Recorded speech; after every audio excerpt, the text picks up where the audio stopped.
Welcome back, everyone. We're going to continue our discussion of cloud computing, and we're going to jump into discussion surrounding some of the security topics related to virtualization and cloud. So cloud computing is obviously a fair departure from the data center mindset. A lot of our data now, probably all of it, we're going to upload and we're going to trust some third-party organization to somehow protect that data, ensure that the data isn't breached or stolen by malicious parties. There are many issues surrounding data ownership when you're putting your data in the cloud, and I've tried to list some of those here. Now that we don't have our hands on the data, we don't know necessarily how to protect it. We're sort of at the mercy of the cloud service provider. There's a bit that we can do. We can maybe encrypt data at rest. We can write applications or use existing cloud apps that provide hashes of data so we can make sure that data integrity is maintained. But it's important to understand how a third-party cloud provider can protect data. And so clouds like Amazon, clouds like Google, they actually do a fair amount of this for you. But it's not necessarily safe to trust just any cloud provider. If you take a look at Amazon SLAs with respect to data privacy and data protection, you'll see that they do actually quite a bit.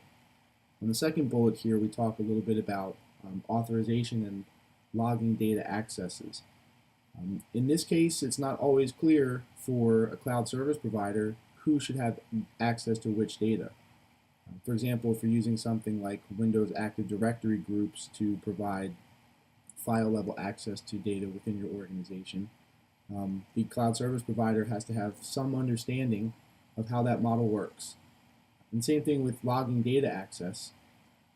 The cloud service providers don't always provide a mechanism by default, rather something you may have to go in and set up later to keep track of who's accessing which data and when.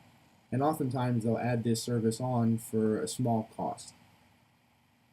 And then the issue becomes if there's an outage or if data is stolen, how are you able to restore the data? So the nice thing I mentioned before, that cloud service providers provide a great deal of redundancy. So your data is actually replicated without you having to configure it. The data gets replicated to multiple regions and multiple availability zones within Amazon Web Services specifically. So that if there's an outage in one data center, say there's a disk failure, and that disk happened to contain your data, they're able to rebuild it for you. So that's kind of a nice thing that clouds offer.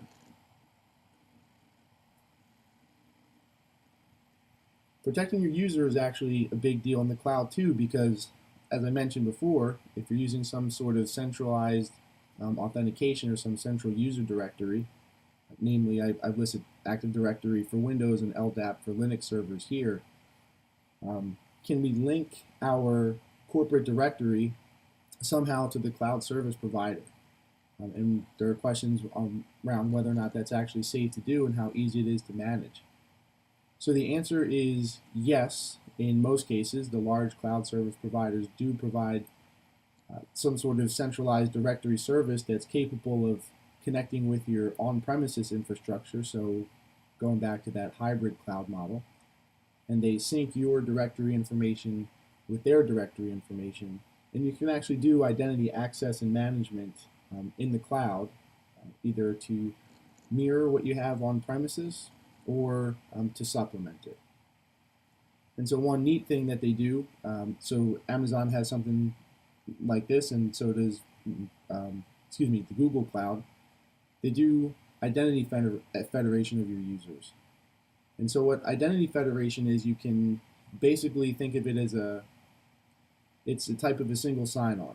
So it uses some sort of token, basically, that applications can go and query a centralized authentication directory, and rather than having to authenticate to every different type of provider, so having to authenticate your user to a Facebook or to a Google or to a Twitter, those applications can just go to your directory, query it for a security token for your account, and you can use the same account across a number of different types of services.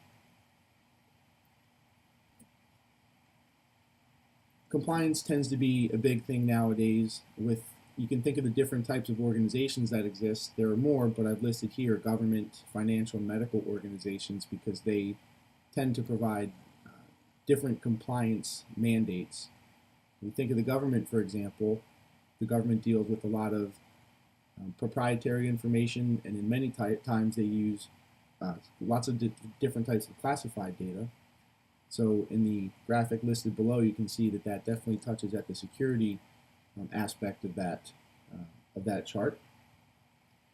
Financial data obviously also has very, very strict SEC regulations as to how it's stored, how it's protected, how do we log who has access to it, things of that nature to prevent insider trading, to prevent data theft. And so that kind of touches at the legal compliance there. And medical organizations look to protect their customers or their patients' privacy. And you're probably familiar with the Privacy Act known as HIPAA. So it's very important under HIPAA that data on patients not be disclosed to those who are not authorized. So that gets at the privacy and confidentiality aspect there.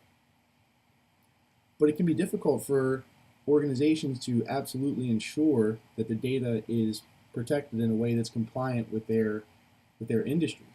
Again, since these data centers are not in your own control, they're not physically accessible to you, you have to rely on the cloud service providers' policies and infrastructure in order to fulfill compliance needs.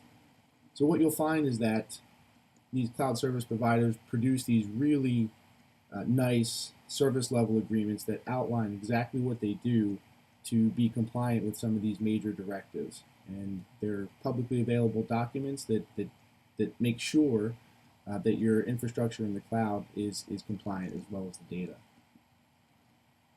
A difficulty here, though, is that since the clouds are geographically distributed, privacy laws are not the same in every country.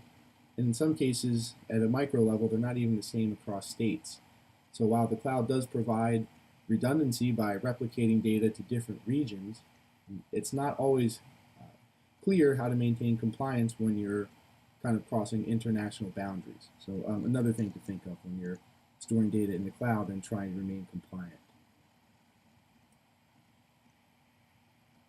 As we've mentioned a couple times so far, we don't have physical access, and in fact, even if you were to request a tour of a data center, these cloud service providers will not permit you to do so. Excuse me.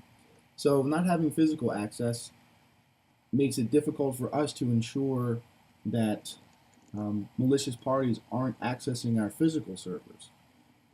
So we don't know that Amazon doesn't have rogue employees, let's say, working for them who could go and remove a hard drive because they know your virtual resources are running on this particular VM, and they can take a hard drive and steal your data and pass it off to someone else.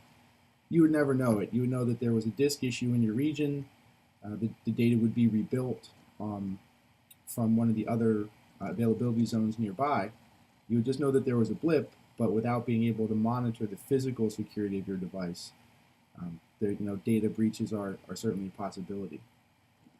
The other thing to keep in mind is that something called multi-tenancy occurs in these public clouds specifically. So multi-tenancy, you see it in the graphic on the right. Again, when we spin up infrastructure in the cloud, we don't necessarily care about the underlying details. You may be concerned with what operating system is running, but we don't care what kind of virtualization software is running. We don't care whether it's ESX or Zen or KVM. And we don't care what the underlying hardware is. We don't care if it's Dell or HP or anything like that. So the effect of that is that different tenants can be placed on the same virtual machine, which means that competitors' data or competitors' compute power can be placed on the same on the same physical hardware. And so if, let's say, say a Russian intelligence agency's virtual machine was placed on the same physical hardware as a United States intelligence agency's virtual machine. The fact that those two VMs are neighboring one another on the same hardware means that potentially a Russian intel agent could be able to access a U.S. information system. And that's true, you can imagine, across any industry. And it could just be that there's someone malicious. They may not have any specific intent, but they just happen to be plopped onto your same hardware.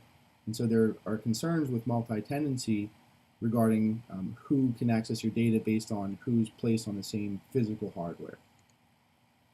And I ask here, what impact might this have on availability? So you can also imagine a case where you just happen to be placed on the same cluster of a completely novice user. And let's say the novice user misconfigures their virtual machine somehow, and it performs a denial of service attack, even if it's just inadvertently, on the hardware that you're running on. And then unfortunately, all the other tenants on that machine are, are subject to the same, to the impacts, whether it's intentional or not. So multi-tenancy brings up a number of information security issues.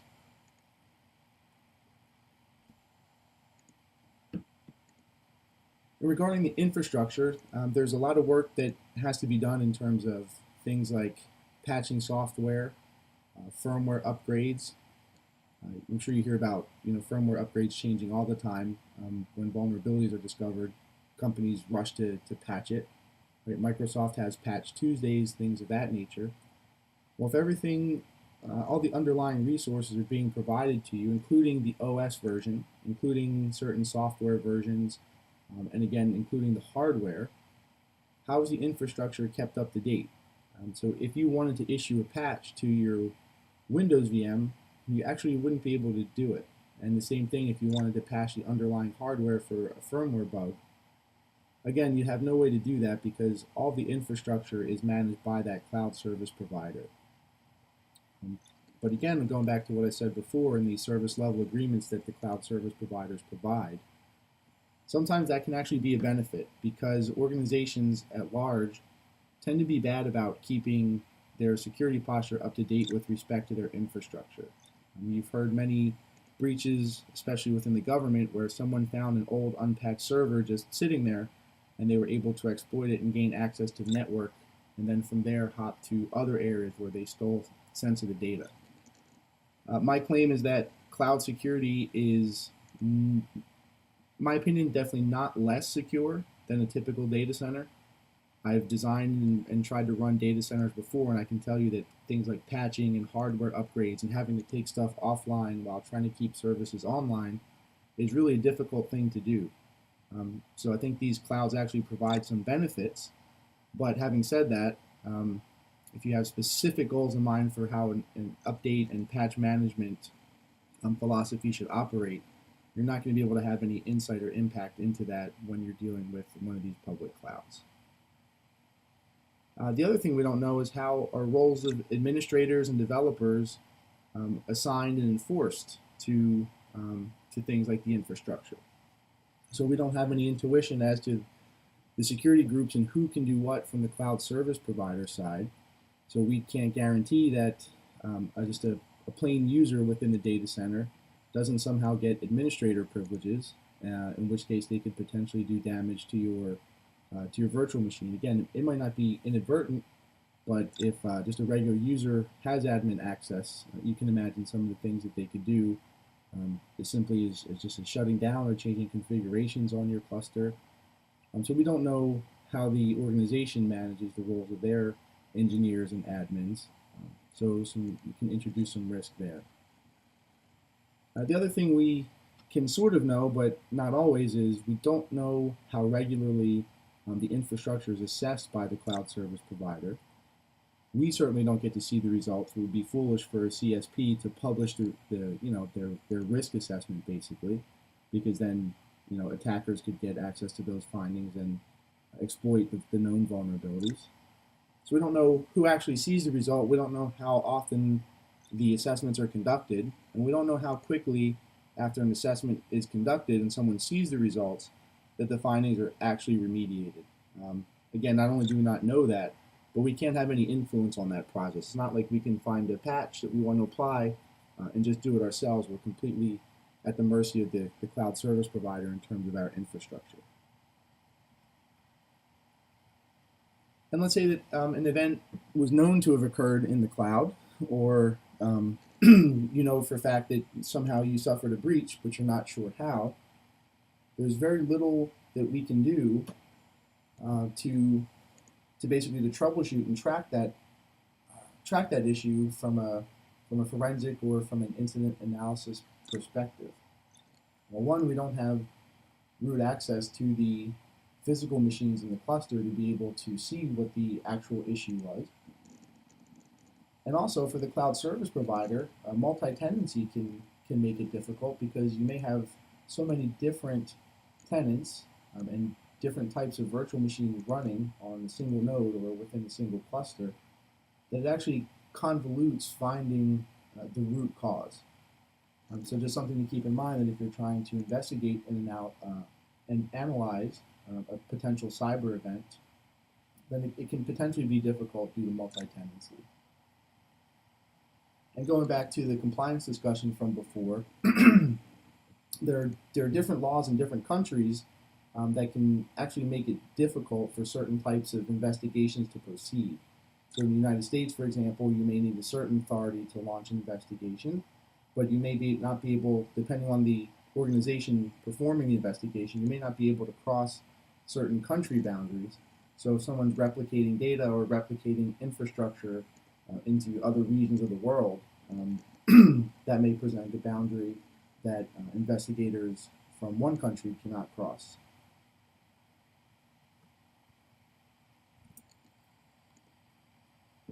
Okay, so that includes our discussion, just a high-level introduction to some of the security risks that are present when we begin to throw things into the cloud.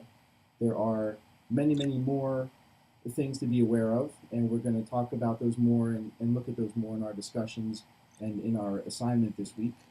I hope you enjoyed the lecture. As always, if you have any questions, please let me know, and I'll talk to you guys soon.